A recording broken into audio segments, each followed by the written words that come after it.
isa sa reason kung bakit din naman nahilig ako sa pagtatanim, kasi para rin kasing pag-i-invest ang pagtatanim. Sa pag-i-invest, at first, syempre nandiyan yung magagastos ka. Then afterwards, hindi mo makukuha agad yung return ng inilabas mong pera. Same thing with paghahalaman.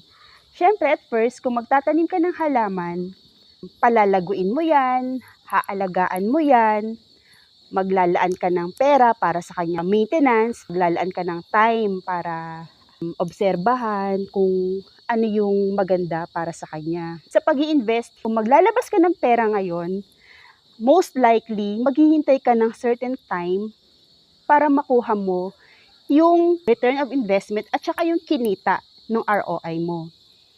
Ako sinabi na ang paghahalaman somehow connected sila sa pag-i-invest. That's it for the day, guys. Thank you for watching.